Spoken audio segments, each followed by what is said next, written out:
Bon dia a tothom. Estem encantadas de tornar a Barcelona. Viviu una ciutat molt bonica, and that's it.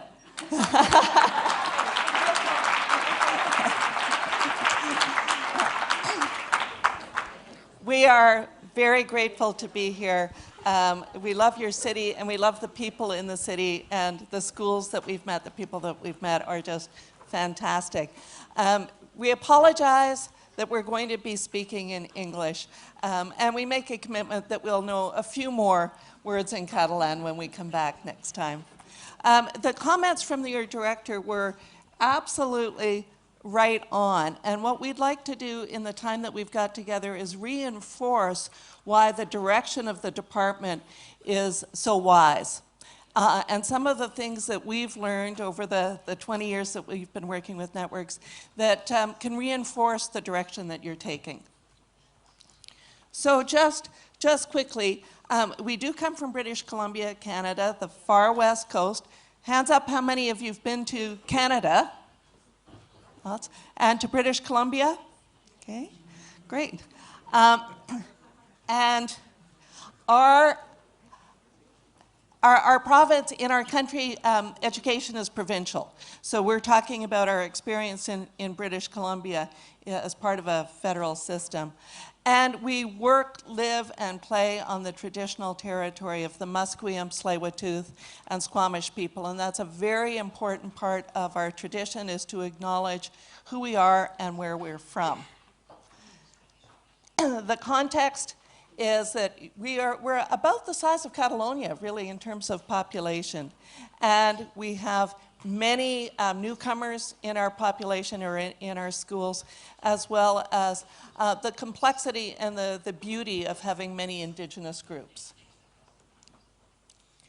One of the things that we have learned, one of the important learnings that we apply within our networks, is that you show your influence by what you give away. And we'd really like to acknowledge the work of Begonia, who has written a beautiful article that was shared last week in Morocco and is going to be published in an international journal this spring. And her generosity in sharing her images, her metaphors, and the quality of her work is influencing not just schools in Catalonia and in Barcelona, but schools now in many, many parts of the world. And so one of our things is that we bring gifts to give away as well. So, hola. Oh, let's hola, Linda. Two Catalan words. Yes, giving things away. I loved what your two department people had to say.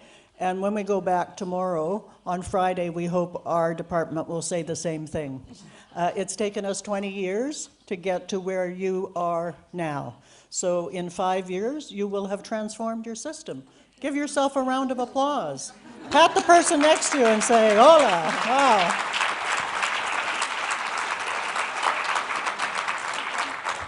This present is slightly used. I've been reading it, and it has my name in it in pencil. But when I heard your plan about the facilitation, this is Helen Timperley's latest book. It's just published. It's a fantastic book on facilitation. It says, leading powerful professional learning, responding to complexity with adaptive expertise. That's where you're at. I'm going to pass it probably to Begonia, who will erase my name, take the clipping out of it, and you will use it for goodness. And the other thing I wish I still had, I gave it to some Moroccans, but we do have the handout that goes with the brand new decision-making playbook. And every single one of you, I think, will use. We saw in a school yesterday, teaching for thinking that was state-of-the-art in the world. And those young people are already making decisions about gender fairness and how to be together in the world. But this book will give every young person in Catalan and every teacher, and all of these things are free on our website, will give them the tools to make smart decisions. And if there was ever a time in the world history that we need that, young people in the lead around the environment, it's now. So just pass that around. You can see the handout that goes with it. And then we brought some classic playbooks, some post of our work with an equity project, and the funniest and most alive person in our province. Her name is Shelley Moore. You can see her on the website. She's a storyteller, and she talks about how important it is to aim for the outside pins when you bowl. Aim for the kids who are the toughest to reach, and you will reach them all. And that is a very funny and exciting book, and all of her videos are online too. Oh, and then, Judy, you might want to talk about the famous wand. And everywhere we travel, we bring a magic wand. And just to say where this came from, just hit it again, Linda. It makes such a lovely sound. Well, you have to find the right material. And so, it doesn't ring if you're uptight, and you can ring it at both ends. That's nicer. Yeah. We were in a school a few years ago, a small school in a rural part of our province, and the teachers were working together to take a look at samples of student writing. And one of the teachers was really struggling to find the pattern. And Linda, who has a strong background in literacy, was able to sit beside her, and within about a 10-minute conversation, the pattern was clear and the teacher knew what her next step was. And she was so grateful, her name was Jane, that she went down to her classroom and she brought back a wand and she gave it to Linda. We have since bought thousands of these and give them away everywhere we go. We're supporting the retirement of a childcare worker from California who's now living on the beach in Costa Rica, making musical wands out of coat hangers.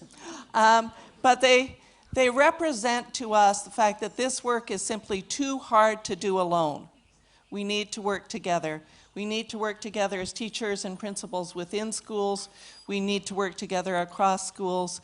And increasingly, we need to work across countries and nations. So we have 2 to give away. So at the end of the session, some of you will walk out with a little bit of magic. So just a little bit of background. We've been working, as Marta said, with a network of schools for the last 20 years. And we are reaching a lot of students and a lot of people in our province. And it has been kind of slow, steady work.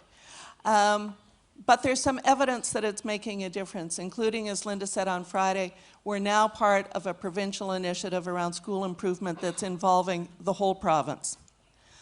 What we knew when we started the network, we knew some things 20 years ago, and we've learned some things since then. We knew it needed to be principals and teachers working together. And we really knew that it needed to be leadership by contribution, not by role. We knew it needed to be invitational, that in our context, if people were told what to do, they resisted. If they were invited, they became committed. We knew it needed to be inquiry-based, that we needed to come at the improvement work through curiosity. We knew that having simple, reliable structures really helped, so it wasn't too complicated. We knew that it needed to be public, that we needed to share our work at the end of a cycle.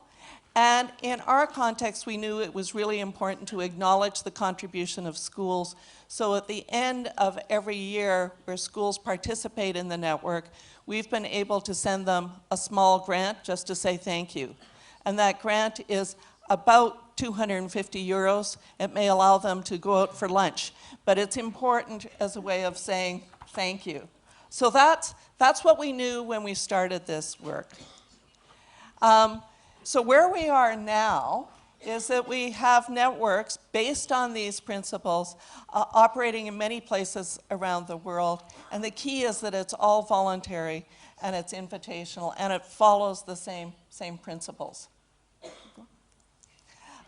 So what we've learned, and this is going to frame the comments that we're going to make between now and 1 o'clock, is the importance of these things, of having a shared purpose, of curiosity, of using a shared framework, of listening to learners, and teamwork and perseverance. So those are the points that we're going to try to make today.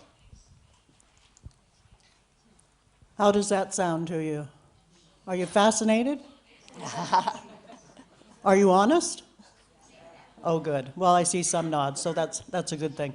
Well, you probably know at least one of these people. This is a slide from Morocco, and Begonia is listening intently to a young woman who's from Brazil.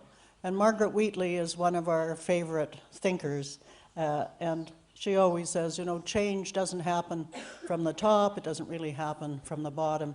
It happens when two people turn to each other who kind of like each other and are interested, have good eye contact and listening skills like this, and say, I've got an idea, what if Barcelona cooperated with a foundation in Brazil? Yes? That's really how things happen. David Istance, who some of you know from the OECD innovation work, he says, I'm not sure I love the word, but he says it's not the macro and it's not the micro, it's the meso. We just call that the center.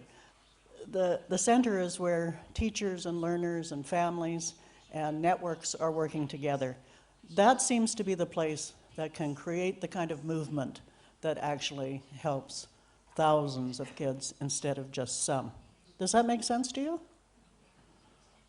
I mean, it's a new concept, really, in the literature. One of the Spanish-speaking people who work with Michael Fullen said he used his fist to show that we used to be always working in hierarchies, people at the top telling people below them what to do, teachers with kids, principals with teachers, systems.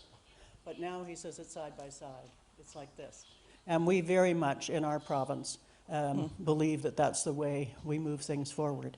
And we think that you are well on your way in the Catalan to being able to get this done in 5 years, to switch from this top-down teaching where we're telling all the time to side-by-side teaching. We saw it at a local school yesterday. It was a beautiful sight. So we think that now this is part of our pre-doctoral postmasters teaching. We really believe this. When we do our university teaching, there are classroom teachers in our group of 32 that we see a week from now. There are superintendents, there are directors, there are people from the ministry, there are people who have roles, but we don't let them talk about their roles until about the 3rd or 4th session. We make them come to parties and sip wine and eat good food. We have this kind of content, but we believe this is something that really matters. To us, a system leader is any person who is in the learning system, the learning organization, who really cares about quality and equity combined. They have to be together. It can't be one over the other. All of the kids have to have a chance, and it has to be high quality, and that's why your work on assessment for learning, I see there's people in the audience who love that assessment for learning work, because we know how to lift kids if we make the learning progressions good. And look, learning by contribution, not role. So this wonderful Catalan dancing. This is a metaphor that we've learned from you. So we'll just...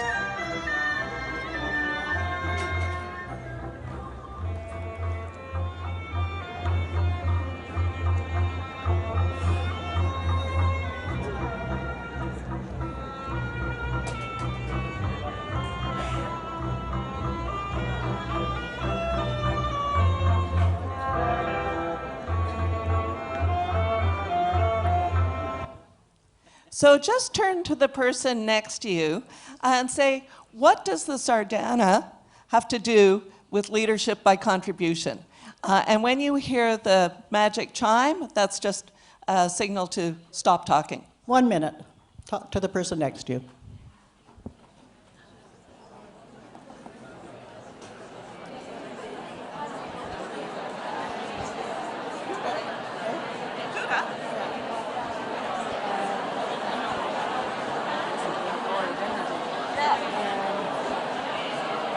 So, We're done at 12:30. no, we're done at 1 o'clock.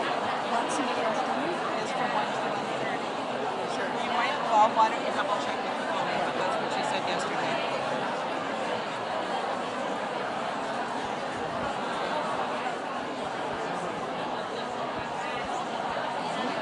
So I think purpose is next, and if you do that, I think we're good.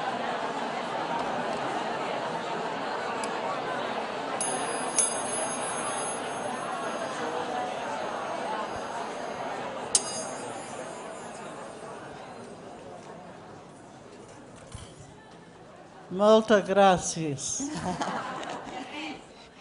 So what we saw in the Sardana is that it's community. There is a wisdom holder that leads the work, but it's pretty much invisible to the observers as to who's leading and to who's following. So we just love this image, and if you didn't recognize it, that is Begonia. Encouraging us to participate, but we were too shy.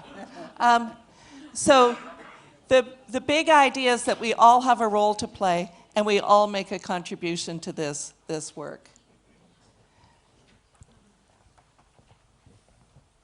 So one of the things we would say from our networks, and the networks in Australia and Sweden, for example, and England, is you have to collectively decide on a shared purpose. Now, often governments do, and often ministries do, but it's the people who have to embrace or create these shared meanings. Do you believe that in the Catalan? I bet you do. And what we found is that we have to have those goals in a sense that the profession itself creates. We haven't found in 20 years of being in the international school improvement community that states that just tell people that they must improve, that captures the hearts of teachers. It has to be conversations where we capture each other's heart, because it's hard work. And so we use this acronym of HARD, that the goals have to be heartfelt. We have to bring them to life, and this is a very creative place, so that part's easy here. They have to be required by our conscience, our sense of ethics, and they have to be difficult. BC teachers are not motivated by tiny little, let's get it, the reading scores up by 1%. That doesn't capture their imagination. Our educators, and we would be amongst them, we're captured by big, hard goals, and we're just going to show you our three. We're not saying that they're perfect, but they do belong to the people. The first one that the network created was this one, that every young person, every learner in our province would cross the stage. We have a ceremony, we wear a hat and put it on and cross the stage. And that they'll cross the stage with dignity. They've always been treated well in school. They'll have a sense of individual purpose to make the world a better place. And they'll have genuine options for pursuing that purpose. So if they want to be a wonderful maker of tapas in Barcelona, they've got the culinary skills and the language skills that they can make that happen. We are passionate about this goal. We're getting closer, but we're not there yet. And it might take us our whole lives to get there, but we're determined collectively. That's our first goal. It's the biggest one. This was the second goal that came in to our work. And yesterday we heard from a wonderful educator in the meeting, in the workshop, who was doing the walking curriculum, taking her learners out every day and walking. Is Yolanda here? Nature. She is. You changed the color of your sleeve. She was in pink yesterday. I was going to say the pink sleeve lady. Wonderful example, and this morning I was reading about a teacher in Winnipeg who is out. Winnipeg is the coldest part of Canada. Right now in Edmonton and Winnipeg, it's minus 50 degrees. Minus 50 degrees. 5-0. 5-0. Minus 50 degrees. And we're going to be in Winnipeg next week. That teacher last year took her kids out every day, 184 days out of 185. So that's the beginning of being a powerful nature school, and those learners learned to be curious. So we want every learner, including every teacher who goes to retire, every teacher to be more curious than when he or she started, and every young person to be more curious than when they were 3, 4, 5, when they started school, to graduate with that sense of really wanting to learn more. Does that make sense to you? Yeah. I mean, I think that's a goal that we can all embrace, and that's why inquiry-based teaching and the Transformation Lab is so important. And then this is our big equity goal. If you've been to Australia or Hawaii or New Zealand or Canada, you will know that the Indigenous people were colonized by the people who looked like us, who came to steal their land.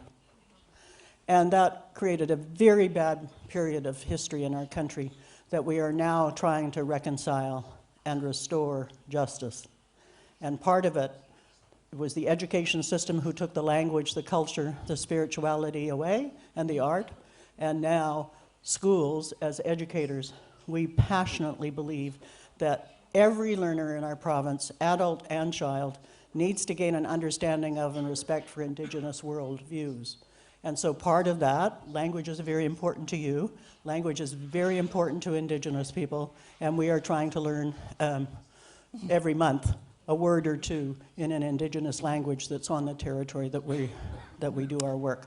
So that's, in some ways it's unique, but I think cultures can substitute your own equity goal. In some countries, it's the refugee population. In England, it's probably the poor, particularly the poor families that have been on welfare for many years, and particularly the boys within that are a big equity concern. We think you have to have a goal that focuses on that, because that's where you get the heart for the work. Does that make sense to you? So our encouragement then is that as you move into your networks and move into conversations in schools, that you start with the conversation of why. Like, why are we doing this work and why does it matter? We can leap into activities. We want to move to action, but we want to be really clear on what the purpose is. So that's number one, what we've learned. An encouraging thing for us is that these goals emerged from conversations in schools, and they're now being reflected in our provincial policies. So we can, as schools, influence government. These tackling issues of equity and inclusion and creating fairer societies, these are complex problems. If we knew the answers to them, we'd already be solving those problems. But we don't. And this is from Helen Timperley, and she says that those complex problems, the ones that we don't know the answers to, require adaptive expertise, new expertise, not the routine things that we learned in our teacher education programs, but expertise that we need to develop as a profession. And the only way those are developed is through collaborative inquiry. And we have seen, we really believe this, and that's why for us, the focus on the spiral of inquiry and collaborative inquiry is absolutely key if we're going to meet those big purposes. Our next big point is that the mindset that we bring as educators and the mindsets that we create and support and develop in young people are absolutely critical. And so we've been really influenced by the work of Carol Dweck. She's a psychologist from Stanford University, and her whole career has been dedicated to understanding how we can create the belief in young people that through their effort and with strategies and support, they can do better. She was influenced by her experience in 5th grade, and she starts her book with the story of her teacher, Mrs. Wilson, who sat the class by order of their IQ scores. That would be a traumatic thing to do. Anyway, the impact on her was that she stopped taking risks. And so we need to take a look at the labels, the way we talk to kids, and how we create this belief in them. And how within schools, as the educators in the schools, we believe that we can get better. If we work together, if we have support, and if we apply the right strategies. So the language that we use really tells families, tells children, we tell each other what we believe and what we value. And this is the image from a book called The Flight of the Hummingbird, which Begonia likes. We think that she actually reflects the hummingbird. And the hummingbird is a great story of growth mindset. So it is a story of a single bird, the hummingbird, in the midst of a terrible forest fire. So think about Australia right now. And all of the animals are running away from the fire.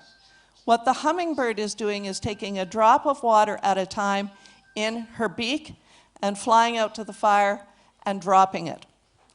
And the other animals say, "What are you doing? You know, you're crazy. This is not going to make a difference." And she said, "It's the one thing I can do." So we think that the belief that through our efforts we can actually make a difference is something that we need to reinforce. So this is just a poster from one of the classrooms that we've been recently, and it's that making it really visible that the language that we use with our children helps reinforce their commitment to growth rather than seeing themselves as I'm good at this or I'm bad at this. Does that make sense? Okay. And we will, of course, because we've learned from our Indigenous population that everything you have you should give away. So that's why we try to bring gifts to give away, and the slides will all become part of your repertoire. We want to learn with you, and however, I love putting my camera in the air and taking a picture of things right away. I don't like waiting until it gets done some other way. This is the learning pit. Has anybody used this idea in their classrooms in this setting? Very popular in Sweden. It's James Nottingham. He's an English student of Carol Dweck's, and he's created this idea of how learning takes place. That when you're first trying to learn Catalan, no, it's not as easy as it sounds when people are speaking it.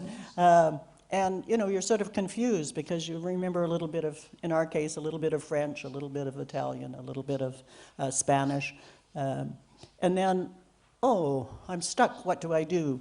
And then you have a glass of wine and one of your tapas bars, and you try saying thank you to the waiter, and they smile and sort of give you a round of applause, and then you feel good. And then you get a bit of coaching from Begonia, a tape, and you listen to Judy saying it over and over as she tries to master it. And then when you get up, you see that the other side is higher than the pit at this side. You've got that sense of, hey, I did it. And that feels fantastic. Does that make sense to you as a metaphor? This is also very popular in Australian classrooms. And I think it is kind of how learning works. If you're trying something difficult, and you do need help, support, and strategies to get up that other side. But when you do, you feel terrific.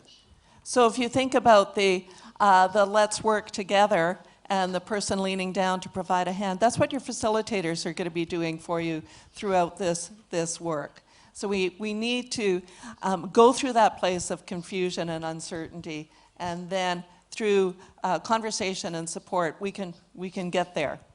And Judy, maybe hot seat questioning at what time? Yeah. At 1. So okay. At 1 o'clock, we're going to stop, and then we'll take questions. So we want you to be thinking now about the questions that would be most helpful to you. We want to give a But Judy, just before the example, I think because we do have time, right?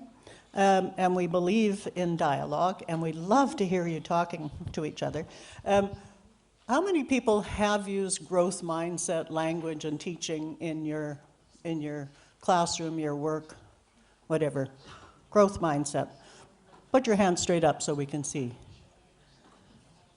Okay, why don't you have a 2-minute conversation with the people sitting close to you? Just, does that idea make sense? Do you think in your department that having a growth mindset, are we in the pit or are we coming out the other side? Would that be useful? Is that a useful metaphor to teach young people in Catalonia or not? Just have a quick conversation and be as loud as you want because we like it to feel festive, okay, like a party. 2-minute conversation. What do you think of growth mindset?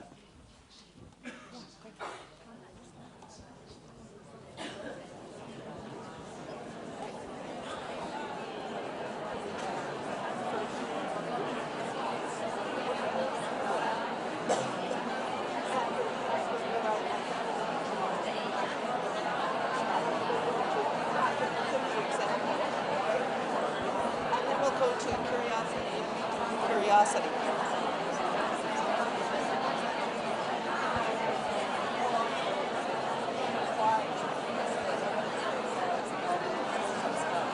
And then we'll do the spiral together.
All right.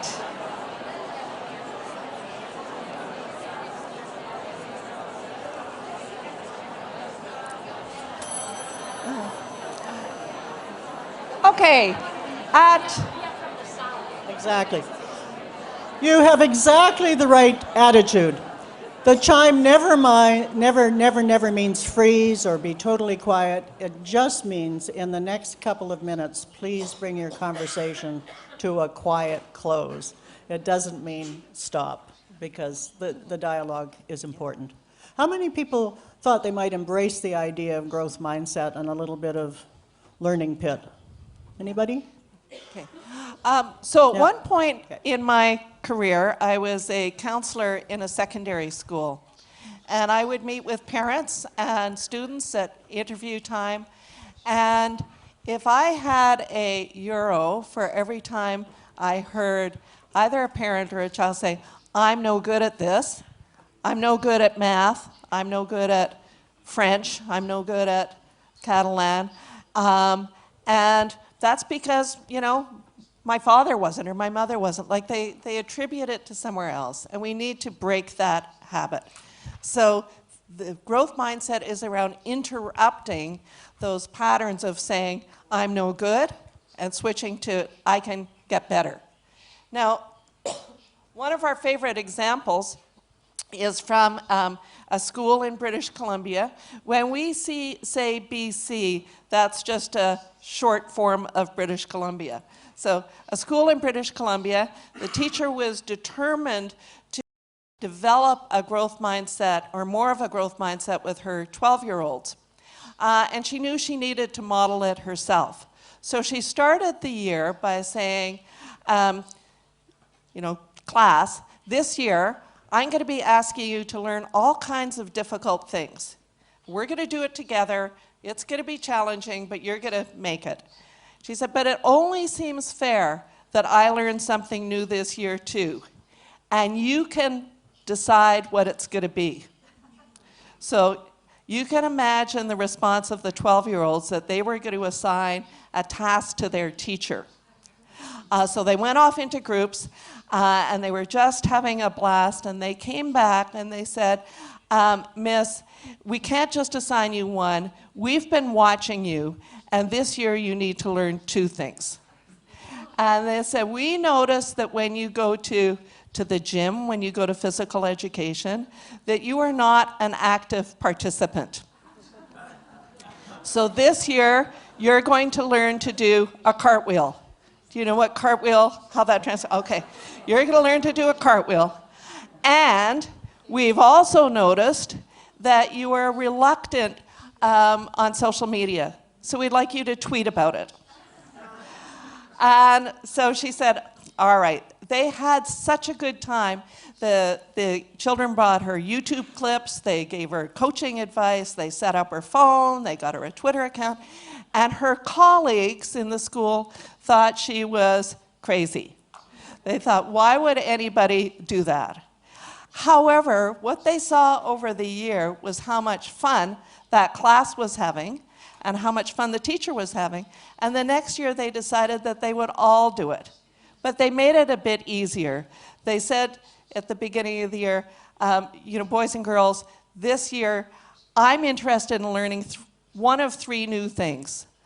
I'm interested in learning Spanish, I'm interested in learning to play the trumpet, I'm interested in learning to cross-country ski. And you can pick which one it is. And they voted, and each month at an assembly, the teachers demonstrated their new learning. It was never perfect, but they all got better. That pattern of sharing the learning between the teachers and the young people is changing the way schools are working in our province. So it's not only saying the words, it's doing the actions. So growth mindset, taking some risks, being open about our learning, not worrying about it being perfect, knowing we're going to go into the learning pit as we work through improving our schools is a natural, important part of this work. So can you see that that's an example of working more like that? More like that, less like, we're all in here learning together. We now have many principals in British Columbia who are learning to play the ukulele. That seems to be a very popular choice. And each month they come out and play a few bad chords. But by the end of the year, they can, sing Blue Hawaii, kind of like Elvis, to their school. And people have some fun with it, which we know play is an important part of learning. So we really encourage you. I know there's some Knowledge Forum people in the room. The playfulness that we can bring to our schools is a really important part of learning too. I don't know if anybody has listened to Susan Engel. You can Google her name and find her. She's probably the best researcher in North America, the only one really we've been able to find, that have asked this question: how do teachers actually build curiosity?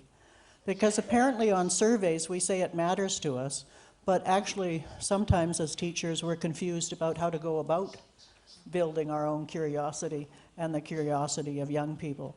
And so she used, as the example of curiosity, she went into the class of 10-year-olds in the States with her graduate students, and they taped lessons and they watched for moments when young people voluntarily asked questions. We were in a school yesterday where the young people were asking hilarious questions about the digestive system.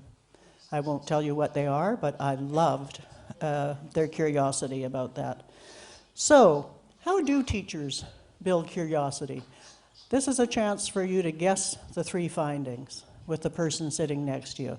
She found, with her graduate students, 3 things that the teachers who regularly built curiosity were doing that the other teachers weren't doing. Got the idea? Some were doing it, some weren't. What were those 3 things? They're quite simple. They're things we can all do. So we want you just to have a few minutes of prediction. We're not going to humiliate you by asking you for your answers. We're just enjoy the conversation. Remember a classroom that helped you be curious and think about what it was like. What was the kind of culture of it? How did it feel? All right, and we're going to go crazy and have 3 minutes. We'll actually time it for you to think about curiosity because it's a good research question. How do we get that transformation? Chime, we'll wrap it up. 3 minutes. How do you build curiosity?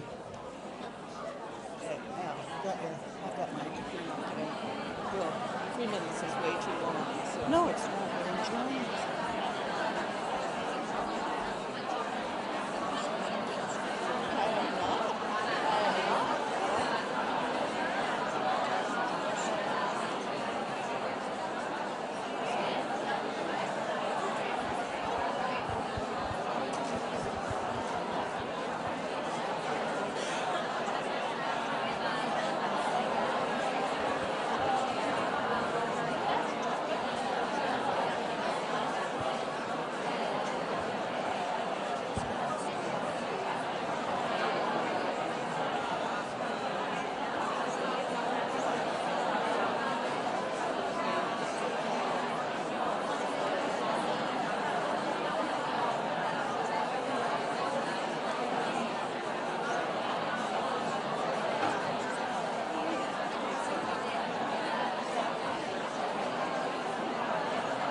All right, fellow researchers.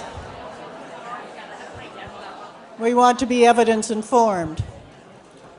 How many people actually talked about curiosity, first of all? You know, it's dark in my classroom here. How many of you talked about curiosity? Oh, some at the back. Excellent. Thank you so much. You made me feel good. Here's the first one. The teachers smiled. So in Canada, we used to say, do not smile until Christmas if you're a teacher. You'll lose control of your class. If we followed that advice, yeah, I can see some people have had that instruction. We were killing curiosity because a smiling teacher sends a different message. I love research like this that we can actually use. There was a beginning teacher in the session yesterday. She's already researching the spiral of inquiry and asking great questions. She's going to Skype at the end of February. You know, she will not enter her career in that way. Number two, the great reveal. They talked in an encouraging manner. If a kid raised a question and the teacher was kind of on a roll, they didn't say, I'm sorry, Marta, I'm teaching. They said, put that on the wonder wall. They built it in. They did something. And even the ones who were doing hands-on science often were so into their lesson plan that a kid who was curious, they didn't stop and be encouraging. Does that make sense to you? Kind of intuitive sense? Okay, and here's the third one, which I just love, and maybe this one's a little harder, but I think not. It's that the teachers demonstrated curiosity by talking about things that they were interested in and sharing what they love to do. And those stories were particularly powerful if you were teaching a 5-year-old. I saw a sweet little boy yesterday at the school yesterday, he was tired, talking about a story about yourself when you were that age and how you always felt sleepy. The story isn't as important as the fact that you shared a little bit of who you were as a person. Does that make sense, those 3 findings? Would you say, just show me with a thumbs up or a yep, if you think those are things we could all do and that we could, you know, share in a staff meeting? It would be the same, would it not, for parents? If you want your kids to be more curious, we're working as the whole of Catalan to have kids be more curious because that's going to give them a better life. Smile at your kid, occasionally try to be more encouraging, and tell them little stories about what you were like, or what, if you're a grandparent, what your kid was like when they were the same age as the grandkid. These are curiosity-enhancing things.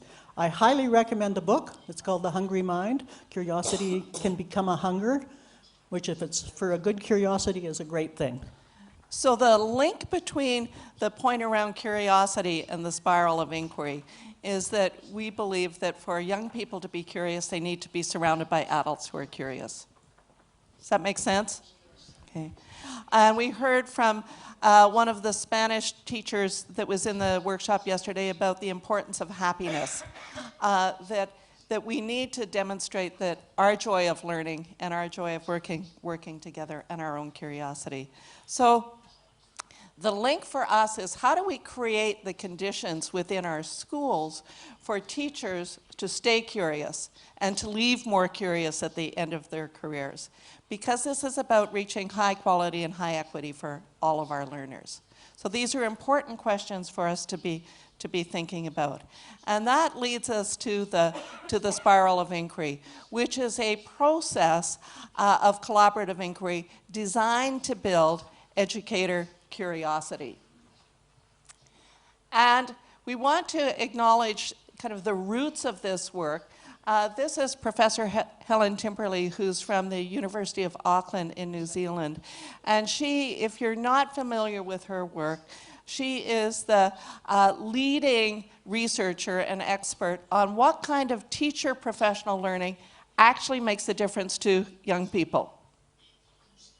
In our country, we invest a lot of money in professional learning. We have speakers come in, we go to conferences, and very little of that makes a difference. She was looking at what does.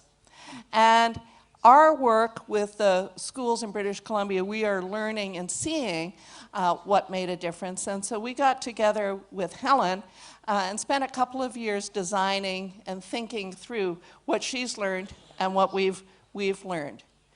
And when we heard her research, we knew that we needed to collaborate. So there was a 3-year, well-supported literacy initiative across New Zealand. Every primary school was involved, focused on reading and writing. And that program brought facilitation, brought resources, brought support, and after 3 years, the program ended, as happens. And her question was, what happens afterwards? So I'm going to try to make all of these intelligent Catalan educators into a human graph. Are you ready? You need one arm. Okay? So literacy was pretty good in New Zealand. Reading recovery was invented in New Zealand. So the results were kind of like this. They were pretty good. At the end of a few years of focused help with a facilitator and lots of government support, where do you think the results were in the schools? Just show me with your arm. Up. And they stayed up. That was really good. Yes? You like the research so far? Here's what happened for the young people, let's say it was in Barcelona, the young people who came from families where their families hit them, where there wasn't enough to eat, where the sleeping conditions weren't very good. They were like this. The kids who needed the learning the most got the best results if the schools kept the literacy strategies and added the inquiry process. Only then. So when we saw these results, that inquiry, teachers figuring things out together in a collective, and smart strategies, that you got the greatest equity results and it stuck, we thought this is something we need to explore. Does that make sense?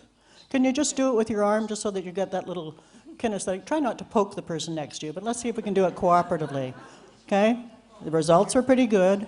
They went up and it stuck. But for the kids who needed it most, which are Maori and Pacifica kids and kids in poor communities, they went way up. All right.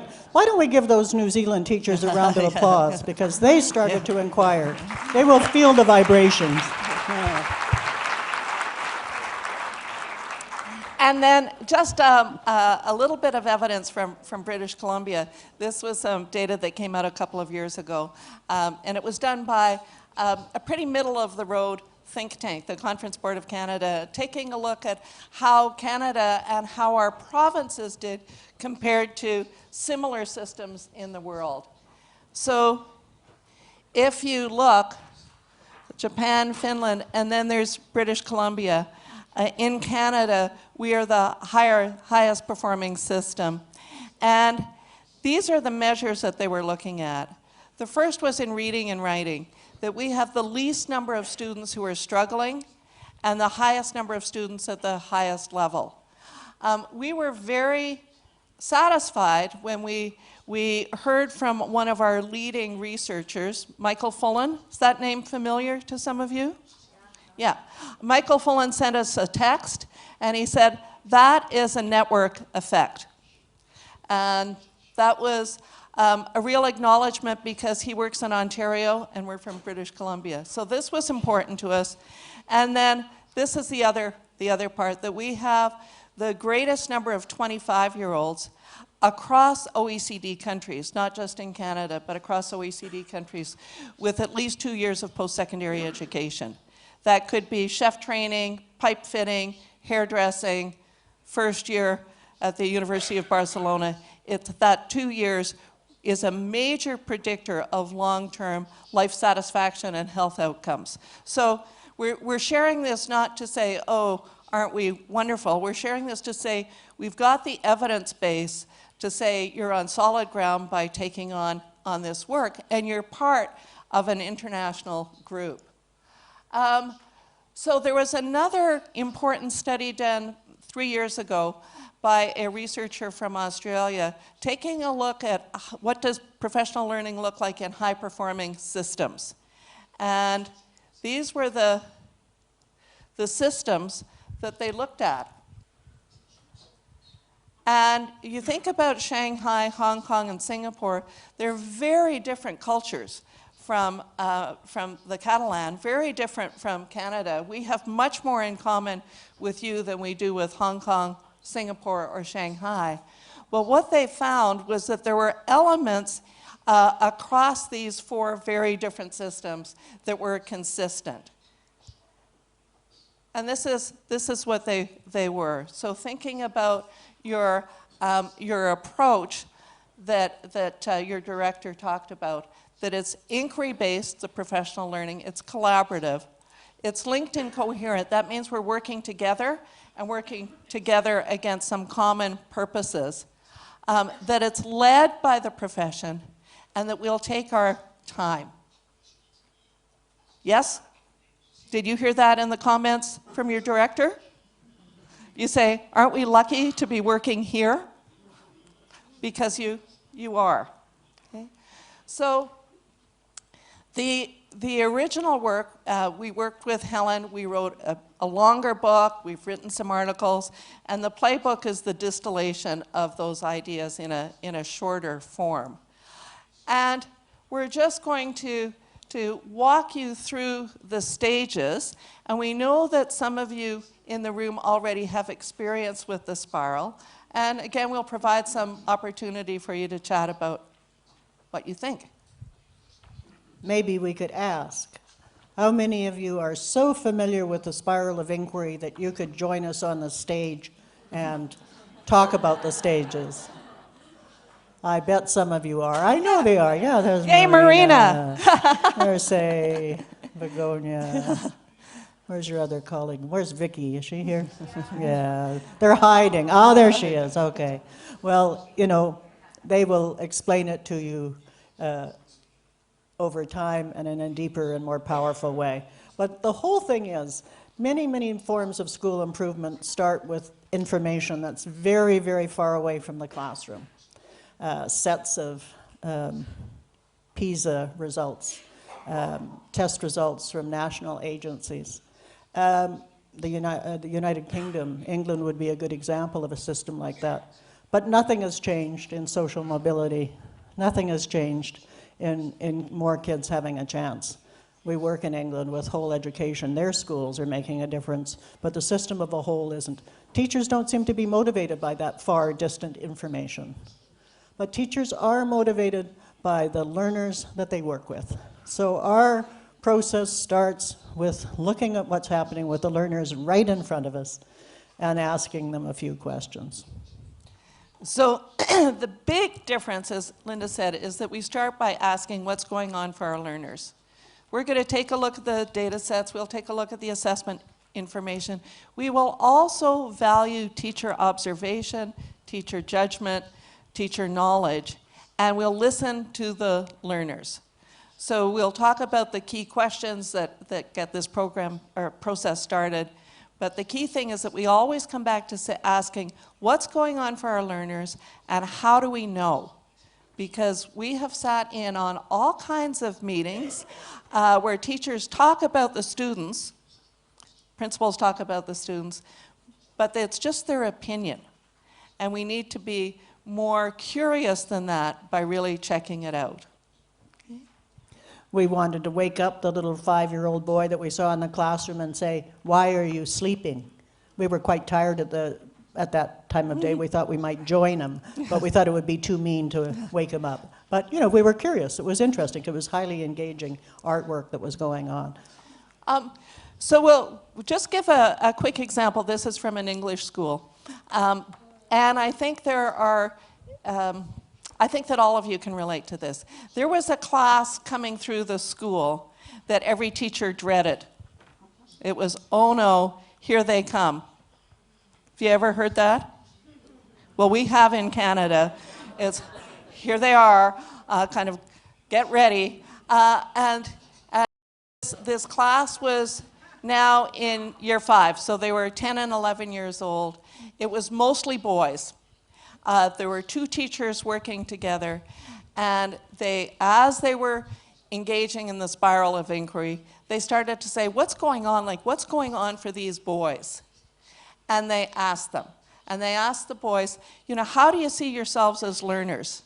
What are you learning? Why is it important? And they heard some very powerful language back from the boys who said, we are losers, we're useless, we're bad, nobody likes us, we're bullies. And they took that language that they heard from the boys and they posted it up in the staff room. And as the staff came in and saw this language, they were shocked because it was all of the things they'd said about the boys themselves. Okay? And so they decided that their focus needed to be changing the experiences of the boys. Okay? So their focus became really clear that if they focused on this group of boys and changed their experiences, they hoped they would see an impact. So the second stage of the spiral is to design and to decide what is it that you're going to work on together. And what is it that's going to give you the biggest impact for your learners? And we have hundreds of examples, but we'll just stick with this one as we illustrate it. Yeah, and for those of you who have had a bit of experience with the spiral, for 10 years, we asked schools to develop an inquiry question. But in Helen Timperley's research in New Zealand, it made no difference whether people took a focus or phrased it as a question. And sometimes the question took so long and got in the way of intelligent action. So we apologize for that decade where we weren't as helpful as we could have been. So simply taking a focus, let's look at those boys and let's see if we can bring their learning to life, was enough animation and enough focus that they could move. Does that make sense to you? Because that was, you could save 10 years if you follow the research. Rewind. So they got their focus that was changing the experience of the boys. Then they went back and they scanned again. And they asked the boys what would help them in their learning.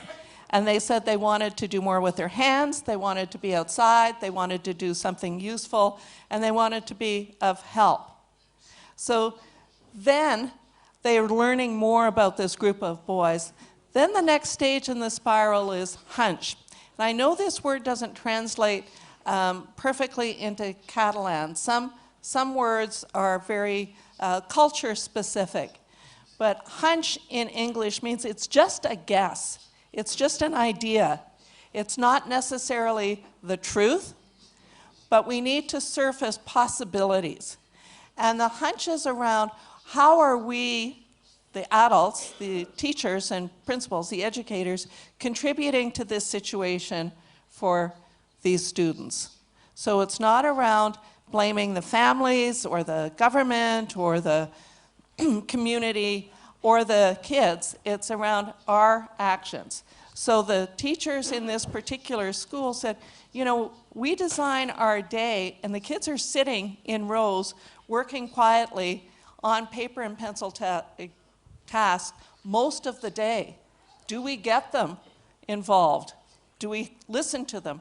And so they really had a conversation about their practices that were contributing to these boys being disengaged.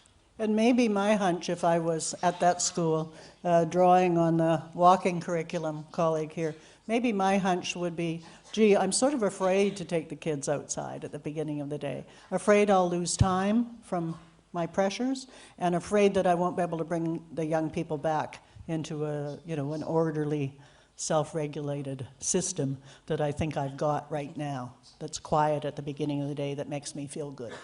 That's a hunch. That's about my practices and a little bit about my risk and vulnerability.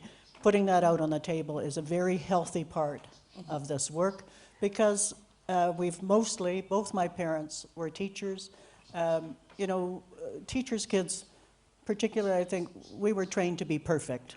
You know, don't make a mistake. And that really then becomes hard to learn because you're so fearful of dropping or not pleasing or whatever. And I think that putting hunches out and saying, you know, maybe my idea when I started teaching 10-year-olds that a really good teacher got them doing reading and math first thing in the day, and it was tough because their brains were the most rested. Maybe that isn't the best way. Maybe it's better to get young people more self-regulated by moving and doing something interested in nature. So the work of John Ratey from Harvard, he wrote a terrific book called Spark. And it's around how both emotions and learning can be regulated through activity. And one of the key findings was if we have brisk activity, 20 to 30 minutes, where we get our heart rate up, it could be walking fast, it could be going for a run, it could be dancing, at the beginning of the day, that we're much more ready to enter into learning. And so there were a couple of things that these teachers looked at. They looked at so this is the new learning part. They looked at the evidence around regulation, behavior, activity, and emotion. And they also looked at some research on hands-on work for boys. And there's some very good research on that. So they learned some things. So the key part of this is that we're going to learn in areas and in ways that are most appropriate to our focus area. Okay?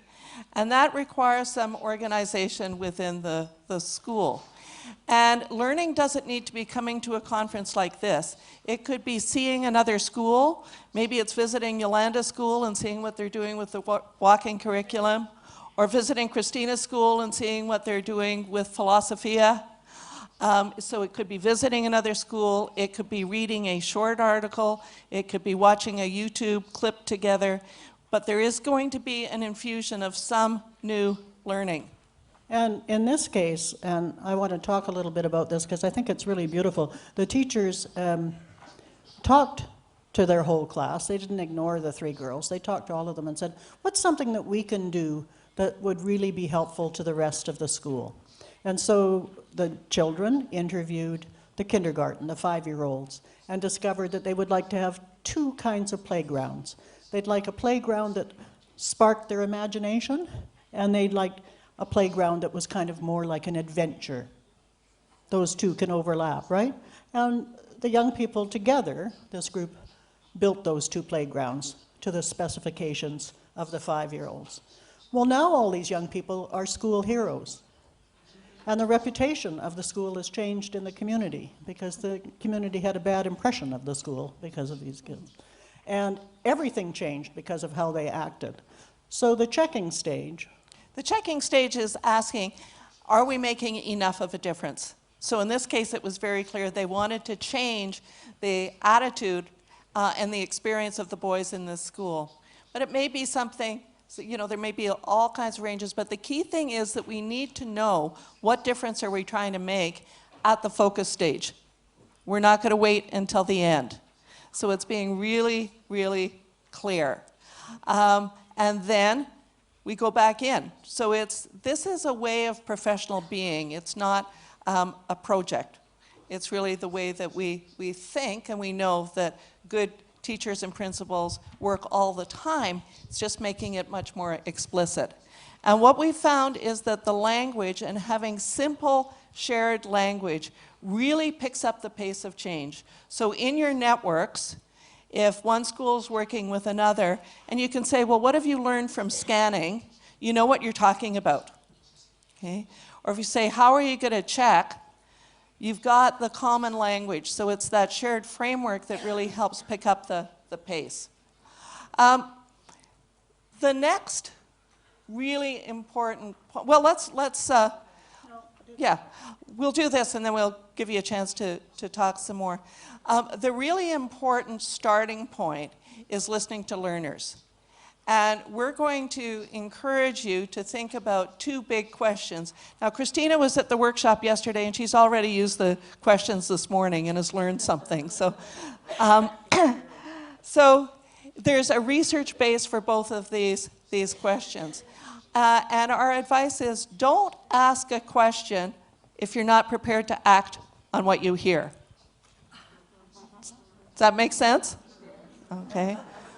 Okay. So the first question comes from the work of Kimberly Schonert-Reichel. She's a researcher at the University of British Columbia, but also is working internationally and is part of the OECD 2030 work. And she's developed a very good survey that's used across all of our schools, but it has a lot of questions in it. And we asked her, if you were just going to ask one question, what would it be? One question that would give us some indication of the experience of learners in our school. And this is it. Can you name 2 adults in this school who believe you'll be a success in life, and how do they show you? Okay. So, how many of you have asked this question, besides Christina?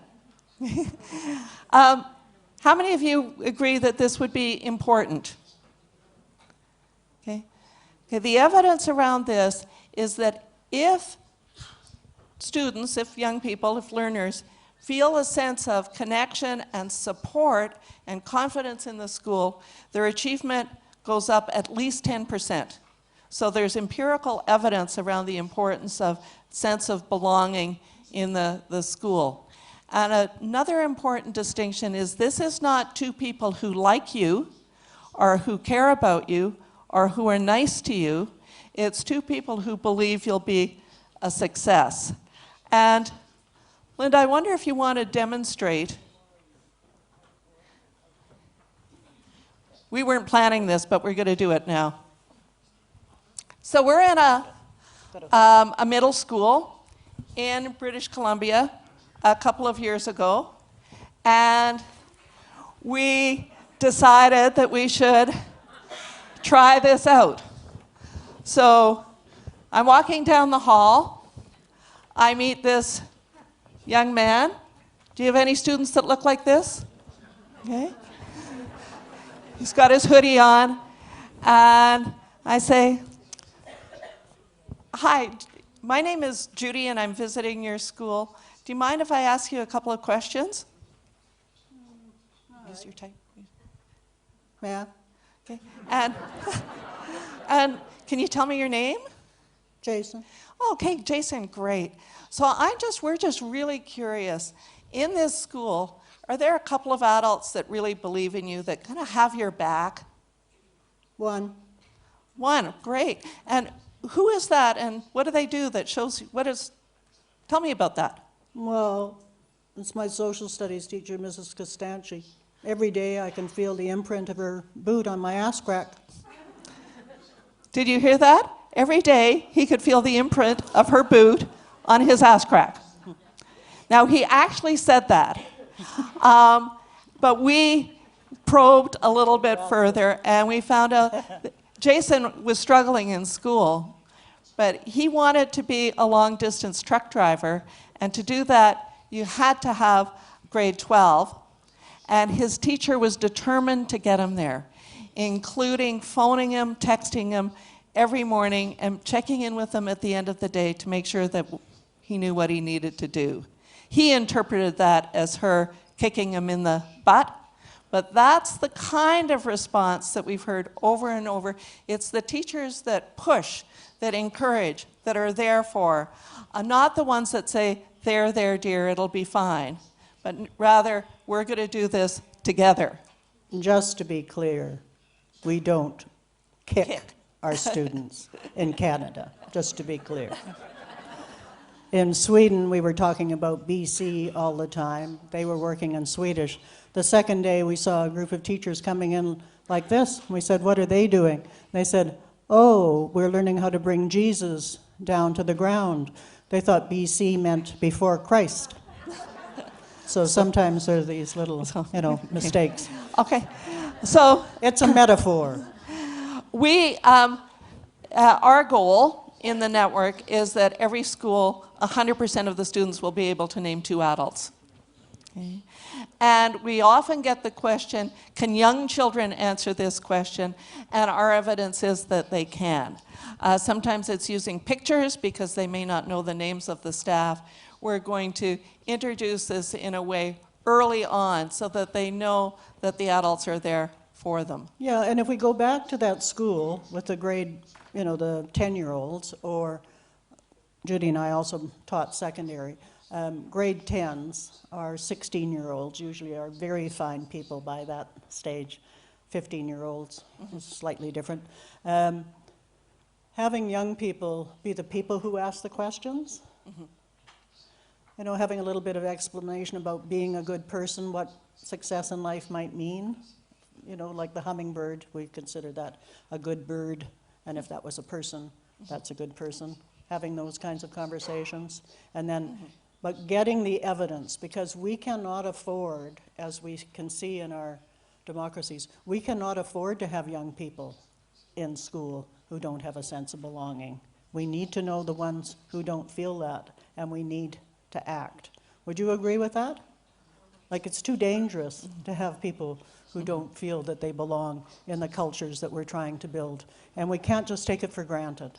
So we have to pay attention and do a few things. So when we ask this question, and if we hear a child say, nobody, then we're going to move to immediate action. We're not going to go through a whole spiral of inquiry. We're going to go right from asking that question to action. And the action that we have found, and there's a strong evidence base for this, is what's called 2 by 10. That means that if Linda is in my class and I ask her and I hear she doesn't have a clue and there's nobody that believes in her, I'll make a commitment every day for 10 days in a row, for 2 minutes a day, to find her, have a conversation with her about her interests, her identity, who she is as a person, nothing to do with school. And there's evidence from a very important study in secondary schools in Ontario that showed that when they did this, when they used this systematically, that about 90% of those kids who were disengaged were more on track than they were at the beginning. And what we've heard from some of the teachers who've been working with this is that after the 6th or 7th day, instead of Begonia waiting for me to find her, she'll come and find me, so that the students are seeking out the adults. So it's very, very important. So that's question number 1. Why don't we stop for 1 minute and just a quick conversation. What do you think about this question? Could you ask it? And what would you hope to hear? Your turn to talk.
I'll bang it.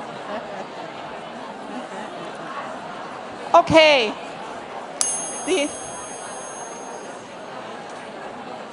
This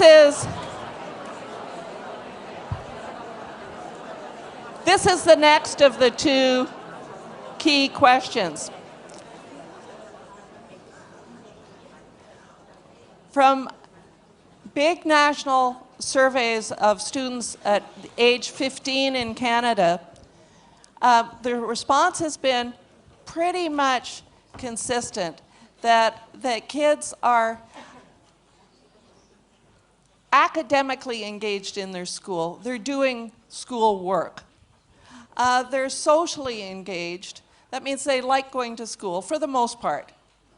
But intellectual engagement, it drops, and it's about 50%. So 50% of the young people in our country say that they find their learning meaningful, relevant, and important.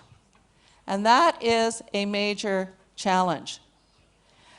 We've found that using the questions from the cognitive research of Helen Timperley and John Hattie provides a very good indication as to whether or not the kids are owning their learning and are actively engaged. Most young people can tell us what they're doing, what the task is, but it's very different when we say, what are you learning in mathematics, in philosophia, in fine arts, in language arts, and why is that important? And we want young people to be able to provide full, rich answers to that question. Australian schools have a lot of money. So they've made these wonderful badges. I brought 3 of them because they're light to travel with. Yeah. And the strings are from Morocco. I recycled them. In Australian language, they say that the sign says, ask me. A young person wears it around his or her neck, goes to somebody that they value in the school, maybe the teacher librarian, maybe the principal, and says, ask me, what am I learning? How am I going? We say, how are you doing? And where to next? We have found that when we first wrote the book, we said ask 4 questions. Now we just say, just ask 2. Because if kids can't say what they're learning and why it's important, it's a waste of time and sort of discouraging to ask them the next 2. If young people, in that school we visited yesterday, I think I could have asked every single young person what they were learning to get better at, whether it was drumming or thinking or artwork or understanding the digestive system. I'm confident that if I'd had enough Catalan to ask them a friendly question, they would have been able to give me a detailed answer. But in many, many schools that we go into, including our own, there are many young people who can't answer the question of what are you learning in mathematics and why is it important, and don't have a clue that people do math outside of school. They might say it's important because we have to do more next year to get us ready. That's a disappointing answer. We want to learn how to, as a profession, really say why it's important to write persuasively and how that can help us build a better nation. You know, whatever it is, it has to be at that big idea, and it has to be, why would we want to do that? Does that make sense to you? Like, it's just going over our kids' heads because of, I think, digital media, and also because we have a hunch that we haven't spent enough time on that part. To say the big idea of what we're doing is to learn about the digestive system so we can make intelligent decisions about what we'll dine on, right? And that might be important for life or death, depending on the individual human being. Does that make sense? A bit more time on the big ideas and why. And then, absolutely, with Mercedes' help, you know, the whole assessment for learning repertoire then helps you answer the question, you know, how am I going? And you want to hear that the kid understands sustainability. The school in Morocco was working on that. And what's your next step? Well, I'm taking what I've learned at school into my household, and I'm changing the way we recycle there. Does that make sense? It's this big idea over and over and over again, checking to see if they're on track with us. So we had the opportunity of visiting this school yesterday with Rosa and Christina, and we saw a video, and I don't know if it's publicly available, but it was a terrific video about young people. I think they were probably 11, 12 years old, really looking at gender differences and equity challenges. And I am confident that if we asked them what they were learning and why is it important, we would have gotten very rich answers. The challenge for us to do is to ask. Because we were working in a school in Darwin, we're not going to show you this, but they had a focus on math. They'd forgotten to ask the kids.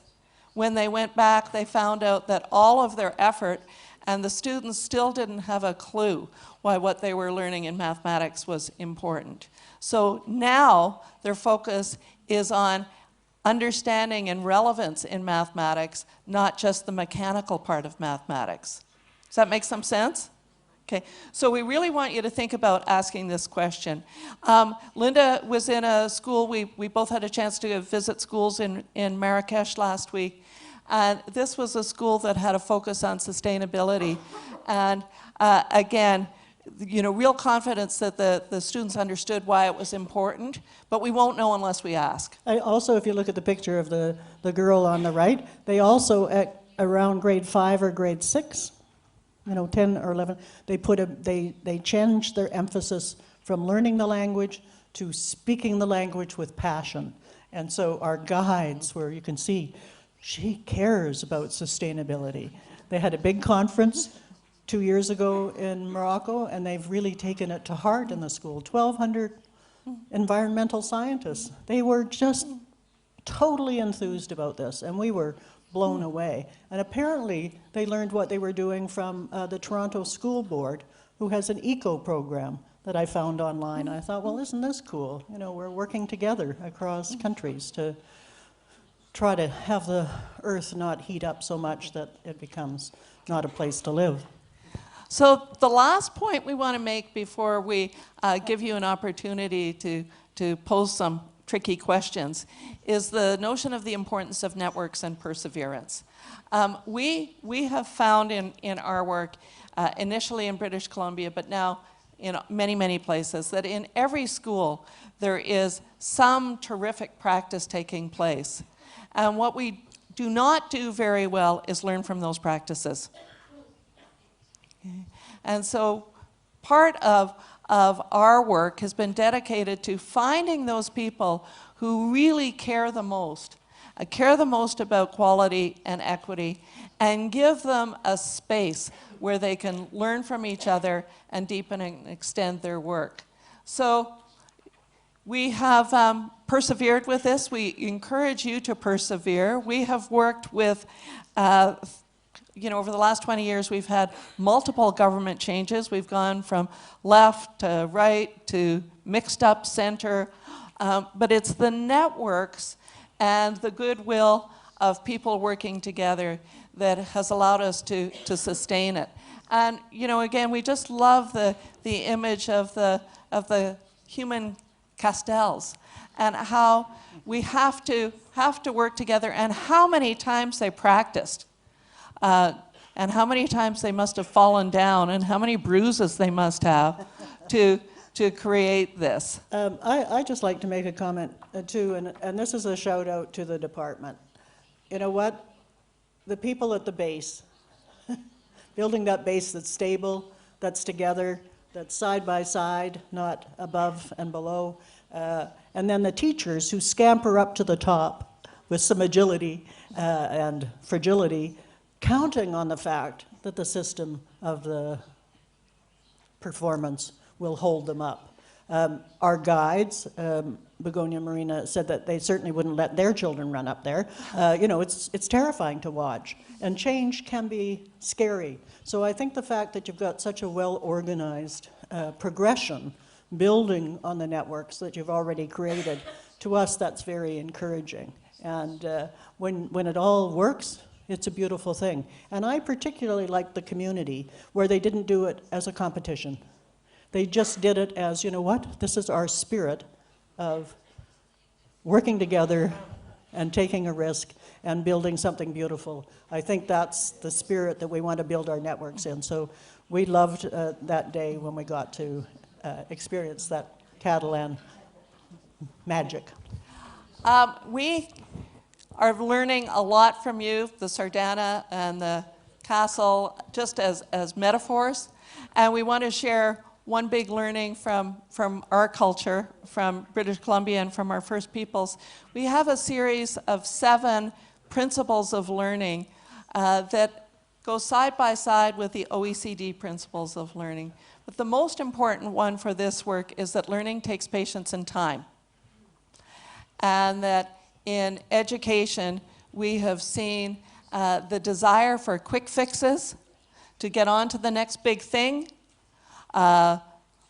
You've got the idea, the next program that's going to solve all of our problems, and none of that works. What does work is us taking our time, working together, and sticking with it.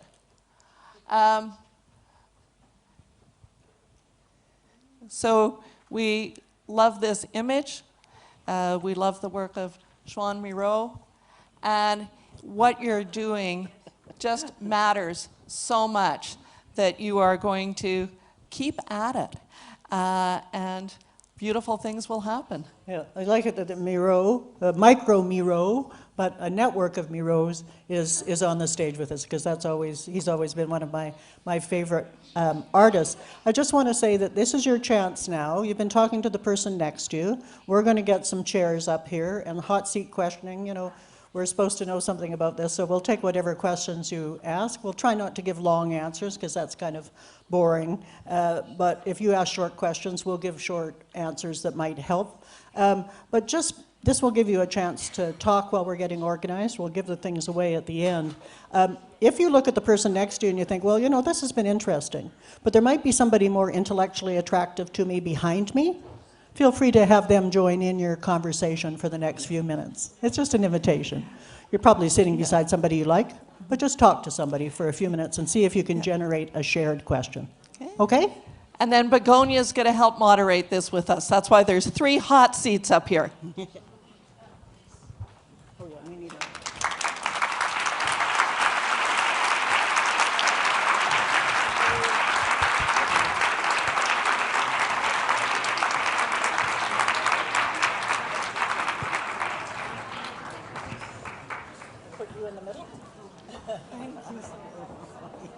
Okay.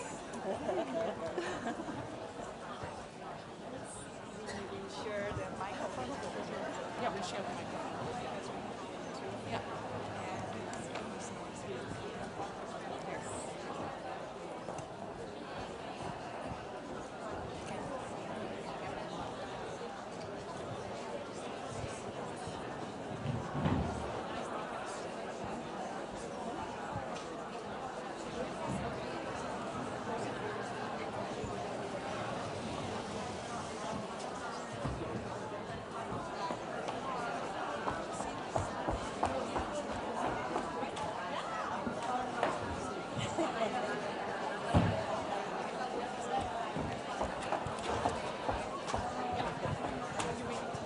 No, I don't. I'll get too excited.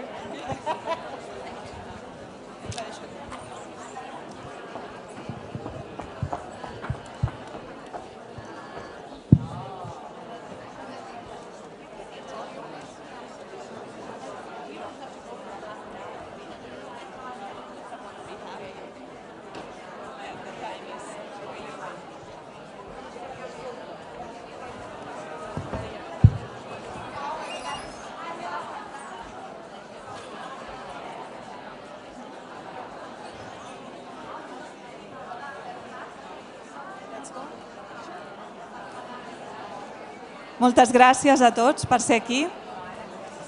Is it on? Yes. I want to thank you for your curiosity. Gràcies per la vostra curiositat, per ser aquí, per compartir aquesta energia. I ara se suma a l'equip la balladora de sardanes més famosa de la sala. La Linda i Judy van estar aquí per la Mercè i molta gent feia pont i Marina Gai i jo les van portar a les festes de la Mercè i elles van trobar metàfores per tot arreu i les van capturar. I ha estat una sorpresa que els agraïm perquè han fet com una connexió amb la cultura.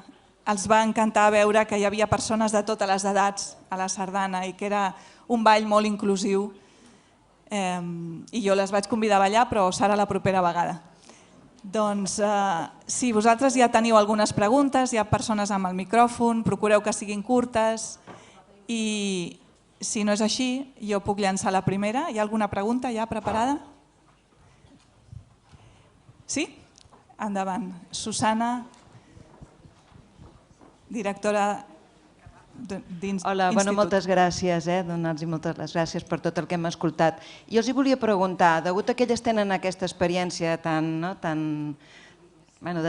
anat a tants països i haver vist tants projectes educatius de país, quina és la diferència més gran que elles veuen amb el de Catalunya?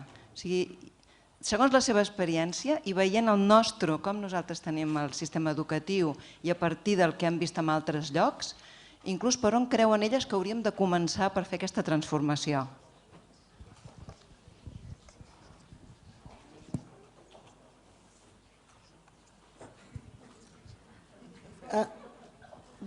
Well, that's an easy one. Yes and yes. Our main thing is do get started. And we would say, I'm going to do the different second. I'd say get started by asking young people the questions. We found that genuinely transformative, no matter where we've been. Because for some reason, we've left learners out of our systems by asking them directly. Sometimes we have, councils and things in secondary, but actually asking every kid changes teachers and principals forever. I think, you may think this is a strange answer, but I think in some ways, we didn't talk about the fact that the Spiral is in use in Kenya, in the largest refugee camp in Kenya, in Dadaab. And there, secondary age students are being trained as teachers by the university in Kenya and by our university as a team. And when you think of the lives of those families and those professors who are helping those young people learn to be certified teachers, they're getting a dual certificate, then I think it makes the rest of our developed countries, our global north, which Catalan is a part of, makes our work look easier.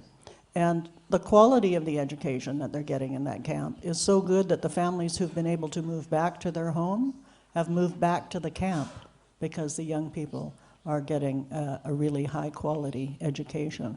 And I think that, I mention that because I think using the energy of young people to teach each other and to interview each other is a very underused resource. And so I think what's the same in Catalan, we haven't got enough of a sample, yesterday we heard from a few Madrid people, is, and if we use the elementary school as an example, beautiful work on philosophy for children. Those young people know how to think. Is there a well-organized way of them coming to your school and continuing to learn to think? Or are people here saying, well, you're in high school now, we do it the way we've usually done it? And I don't know, we don't know enough about Catalan to know whether those linkages are continuing so that young people can get the thinking competencies they need, because it takes a long time to build what we see, and it needs to be continued. So we would need to have more dialogue about that. Yeah, I'll just come in with a couple of points. It is great that you've got the government support for this work. And it is also great that your government understands that they can't control it. And I say that because we've worked in some places where it has become, networks have been mandated and schools have been forced into networks that maybe not suit them. So there's that place of support, facilitation, but not mandating that everybody does it. What we found is that the learning grows as we get the strong examples rather than forcing. So whether that fits in your context, I don't know, but that's been important for us. The other point is, and it's building on what Linda said about secondary, is that we want to see primary and secondary schools working together, that in your networks, for us, we've seen it's been less effective when the networks have been exclusively primary or exclusively secondary. We need to be thinking more as a whole system. I think the other, we said we give short answers, but I just have to do a big shout out. Is there any place more beautiful and more interesting and more fabulous as a culture than Catalonia? No. This is the most fabulous culture, and you've created it for your work over time. So the next step, the network step, how exciting to just take all that energy and really move young people forward. I mean that quite sincerely. I've always loved. I saw the Sardana many decades ago and fell in love with it. So.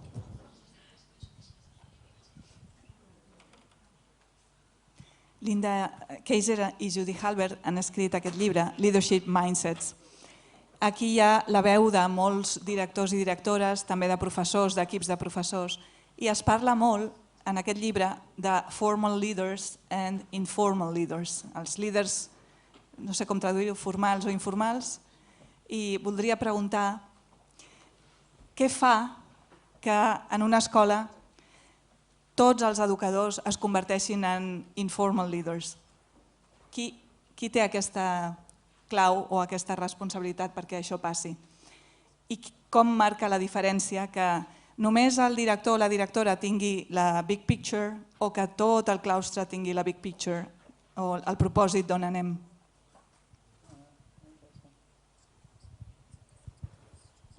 This is a really interesting question, Begonia. I think that the keys are, Judy and I have both been principals. As principals, we need to learn to take a small step back, it's a Sardana step, and allow the person in the circle who's ready, and every school has those 2 or 3 or 4 teachers. Sometimes it's the school secretary. Leadership comes from many places, to let their leadership blossom. And that means that we call them the informal teacher leaders. They need a chance to express who they are because they're ready to do that. And so if you are too controlling as a principal and you feel that you have all of the big picture, you're probably not as good at cultivating curiosity. And you need to open up some space for those teacher leaders to say, I want to bring this to the learning party. I'm thinking about this. Michael Fullan has a new book called Nuance. It's a very good book, and it shows some principals who are able to do that. I think one of the most important things that the formal leader can do is to make themselves vulnerable by trying something and sharing what they're doing. So there's some wonderful research on trust, and it says the person with the most power, real or perceived, in the hierarchy needs to be the person that makes themselves vulnerable first. So if we link it back to the spiral, it would be the formal leader asking some questions, the formal leader raising some hunches, the formal leader being curious about what's going on.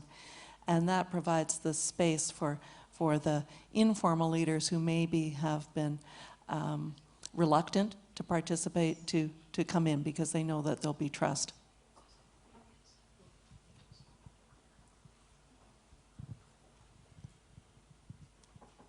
Yolanda has another question. Hi.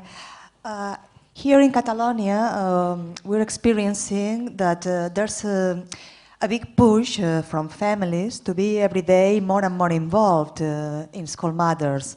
And we would like to know in which point of the spiral should we involve them, in the scanning or in developing hunches? What would you suggest?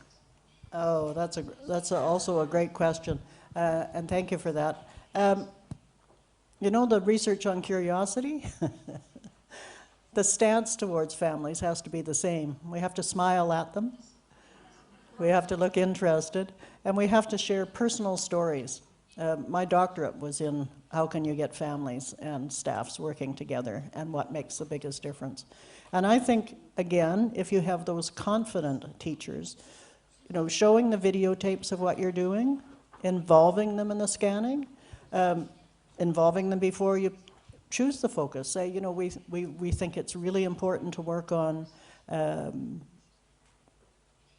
being powerful writers, and we also think it's really important to work on sustainability. Dear parent, ask the kids to ask them, so there's not a lot of pieces of paper, but use the kids as a survey and say, which of those two would be most important to you? What do you think? You know, just, we're making this decision. We want to hear what you have to say. And then the strongest strategy for parent involvement that our school tried, every single one, was to actually invite families in, even if it's like a grandparent or an aunt that comes, to watch 10 minutes of the learning. All they have to do is be a witness, and then give them really good coffee, tea, too early in the day to give them wine, but you get the feeling, you know, to share a little food together, a little tapas and a little beverage. And they are amazed because they don't see school, they only hear what's going on. Oh, and one last thing, every day, at the end of every day for 5 minutes, train your kids to answer the question, what went well for you today, Yolanda? So that when Yolanda goes home and parents say, how was school? She remembers that she really loved the sustainability lesson. That's it, Mike. Yeah. And I think that there are some very simple things that schools can do, or that we've seen schools do. One is sharing. So one of our school districts, to all of the families, these are the 2 key questions. We're asking these questions regularly. This is why we're asking them. And feel free to ask your children at home. It created an expectation that was really important. The second is one of the schools, when we've got big ideas that we want to impart, let's say growth mindset, one of the most effective ways that we've seen is when parents come to pick up their children at the end of the day, like we saw yesterday, there were all kinds of parents out there to pick up their kids. Ask them to come 5 minutes early, occasionally have a session in the classroom where the older kids are providing babysitting for the younger kids, and teach them 1 or 2 things that they can follow up on home.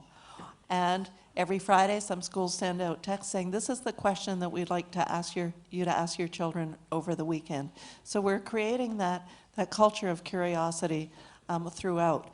And in the scanning, absolutely, one of our schools involved parents, teachers, and older students in interviewing the younger children, and then getting together and having a conversation about what they heard and why it mattered. So you're on to a very important aspect, Yolanda, and I think it's how to engage parents so that they're actually focused on supporting the learning of their children rather than getting involved so that they feel that they can run the school. One other thing, a couple of growth mindset examples. Some schools in British Columbia have had very good success reading little bits of growth mindset in a book club with their families by using that. The kindergarten teacher was in the lead. She did we're using growth mindset. And then one principal in England, they were doing growth mindset. She had grown up, it was a very tough community. And every Friday she sent home electronically to every parent, we're working on the growth mindset. Your children need to believe that they can learn. And over the weekend, I want you all to practice saying yet, because we're teaching, I can't do that yet at school, and we need your help. And in that way, she was helping all the families learn a growth mindset without it being, pages and pages of reading for them. I thought that was very sophisticated and kind.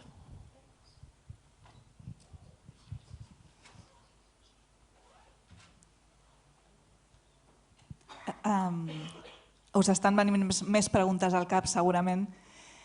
Hi ha una cosa que m'agradaria compartir. És un marc de Graham Nuthall sobre l'aprenentatge i parla de 3 mons de l'aprenentatge.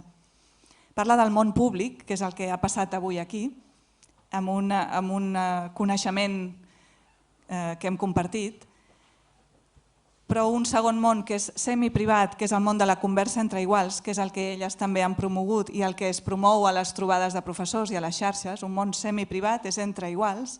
Imagineu els vostres alumnes parlant entre ells, construint significats entre ells. I un tercer món, que diu Graham Nuthall, que és el món de la veu interior, el món privat de la veu interior. El que continuarà quan marxarem i el que us continuarà parlant del que heu sentit aquí avui. I el primer és el que ens porta al engagement, a la motivació, a sumar totes aquestes energies, estar aquí junts avui, que ens ha fet molta il·lusió trobar-nos, saludar-nos i retrobar-nos. El segon, ens ajuda a construir el coneixement amb els altres, a dir què significa per tu aquesta paraula, què significa per mi, i acordar si parlem el mateix idioma i usem les mateixes paraules si signifiquen el mateix. I el tercer és el que ens mou a l'acció. Ens parlem a nosaltres mateixos, ens donem ordres i ens movem cap a una direcció. I jo estava escoltant la conferència pensant que ens movem cap a la mateixa direcció, però que necessitem que cadascú sigui qui es doni ordres a ell mateix. És a dir, que la manera sostenible de fer això i de que sigui per tothom és que cadascú sigui aquest líder informal, compromès amb els seus alumnes i que sap el que és bo pels seus alumnes, ho comparteixi amb els companys i tots anem cap al mateix lloc. No és una pregunta, és un comentari, perquè aquest silenci vostre no vol dir que no tingueu preguntes, tots som mestres, sabem què vol dir el silenci i hem de deixar que hi hagi silenci, perquè en el silenci hi ha elaboració també. I segur que ara apareixen més preguntes. I si no, jo puc continuar explicant-vos el que vam aprendre a Vancouver. Curiosament hi ha un districte, Dweck. Després us explico això. Podríeu afegir més accions concretes que poguessin fer l'aula per aconseguir fer un canvi de mentalitat, aquest que esteu comentant? Com la conversa que heu dit sistematitzada.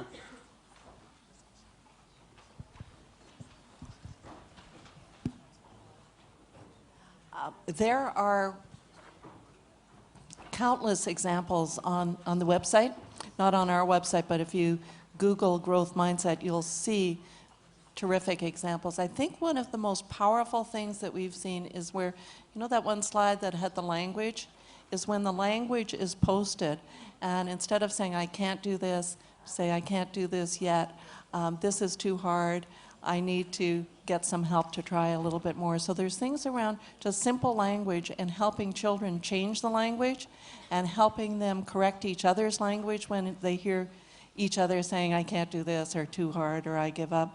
So just really simple strategies. And then modeling it ourselves is probably the most important. I think starting every day in a circle and starting with a positive question, teaching a little bit about the mindset, about how you can grow your brain, and giving some examples of athletes and different people who've tried things. Talking about a time when you thought you couldn't and that you did, and then just having young people quickly go around and identify something that they're going to try that day, that they're going to try to bring a growth mindset to. That done regularly transforms classrooms. We have one district that does that. Every person does it every day, and that place now is getting close to 100% of their young people graduating, and a few years ago they weren't. So these small micro moves that seem very small, standing in a circle, everybody taking a turn, always a positive frame. What are you trying? What's next? Here's what happened to me, those little personal things at the beginning of the day. It's a transformation.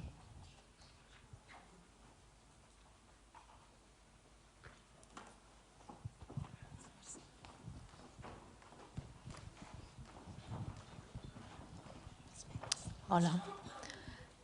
Aprofito que esteu aquí també perquè m'agradaria comentar la idea que porta l'espiral d'indagació és la idea de l'honestedat, la transparència, perquè el que fa és justament compartir significats des d'aquests valors. I això suposa també, crec que heu parlat de l'èxit de l'alumne, és finalment que la indagació que es fa mirant les necessitats de l'alumne és perquè el mateix alumne acabi podent parlar d'allò que aprèn. M'agradaria que parléssiu de la relació entre l'espiral d'indagació i el fet d'ajudar-nos a comprendre el que representa l'avaluació formativa, formadora. És a dir, que l'alumne sigui capaç de parlar dels objectius, dels criteris d'avaluació a partir d'aquest ús de l'espiral d'indagació a través de la vostra experiència. Gràcies. I want to pick up, Marcia, on the idea of honesty and transparency. you know, we're in the public system in British Columbia, and that's where usually the non-rich families are. So we are very proud to be public educators. We define ourselves that way. That's our identity. One of the public schools that was in the network the first year, they set a writing goal. They wanted to get very good at writing. And they were using new learning progressions in writing.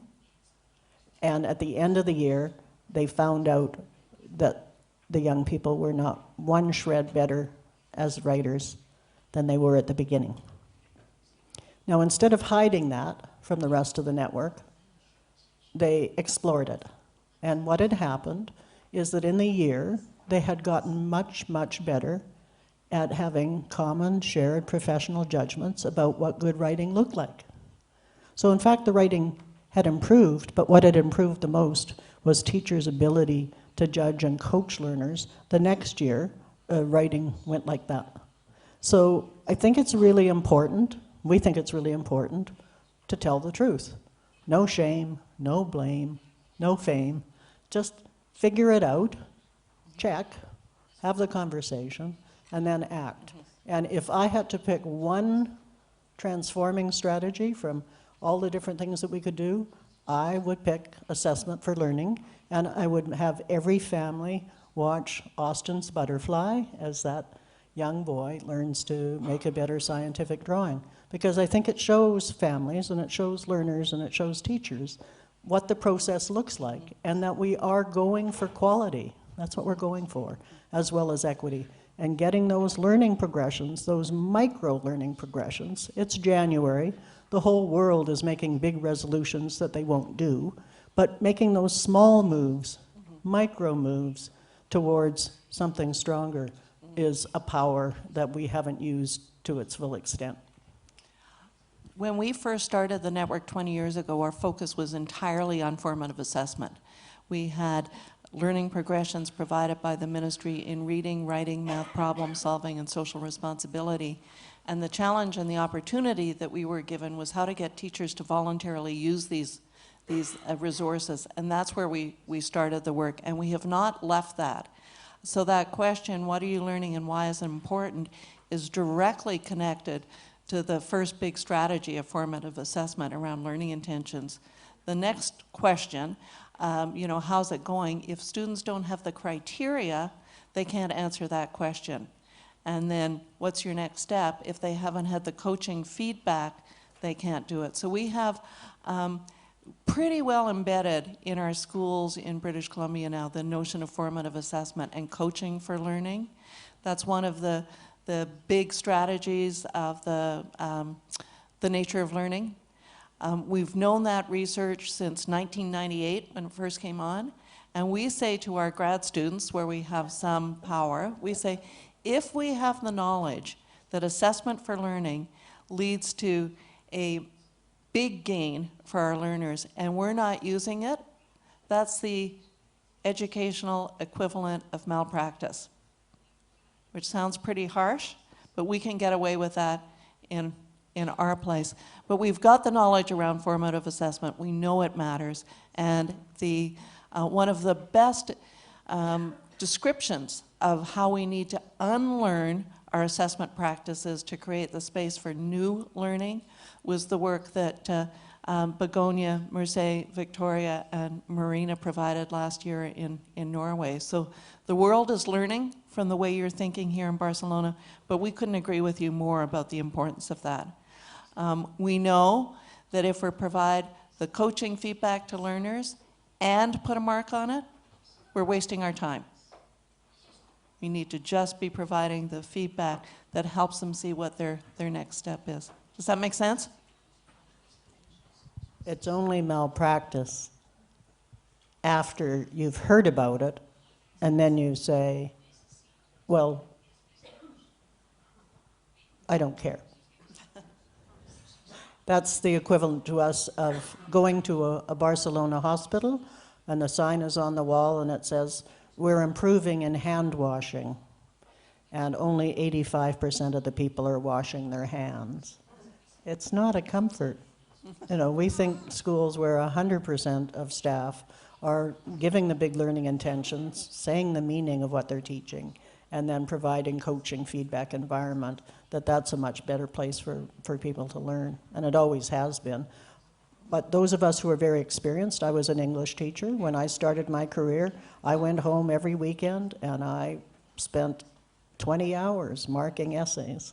And when I learned the assessment for learning repertoire, I was a much happier and better teacher. So I think we model all of the assessment for learning strategies when we teach our graduate students, and they enjoy them, and so then they do them too.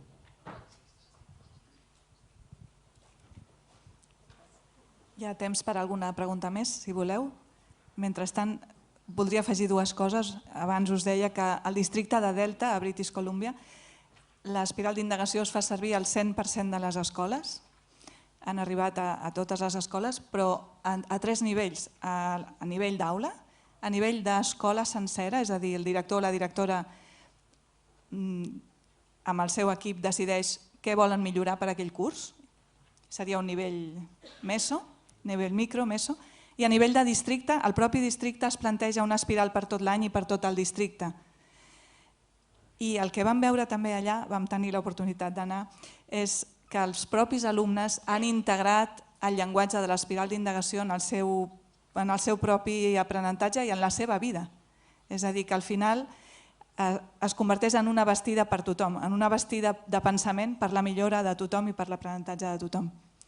I l'altra cosa que no volia deixar de dir, en pantalla ha sortit contínuament la web de les Networks of Inquiry and Indigenous Education i hi ha una pestanya que diu Case Studies, on des de fa temps comparteixen els esquemes, és molt esquemàtic, els estudis de les espirals d'indagació d'allà. Hem traduït algunes al català i les hem fet servir a les xarxes i és una eina d'aprenentatge. La novetat és que hi haurà una pestanya per Catalunya, de fet ja hi és, per tant podeu compartir les vostres espirals d'indagació, els traductors tradueixen, per tant tothom les podrà llegir en l'idioma que vulgui i us convidem a compartir-les perquè tots aprenem de tots. Nosaltres hem après dels seus estudis de cas i segurament potser pengeu una espiral i algú us escriu i us diu molt interessant, nosaltres hem fet això i comencem a connectar-nos.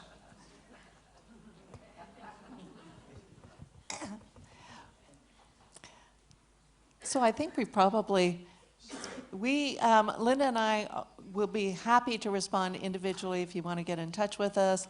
Any of our people in our networks are, it's all about sharing and learning and supporting one another. So we really appreciate, muchas gracias for you being here. And we really wish you well on your journey over the next few years. And we know we're going to learn so much from what you do. So I'd like to thank Begonia, thank the director, and thank all of you for your interest in this work. And I would just, I've said I've always loved Barcelona and the Catalonian area. From our Indigenous people said from time immemorial, for a long time. I've loved this area, so it's just a joy to be here. I personally think you invented tapas. I know the Spanish think they had something to do with it, but I think it's more, a Barcelona thing. And it's just such a great place to be.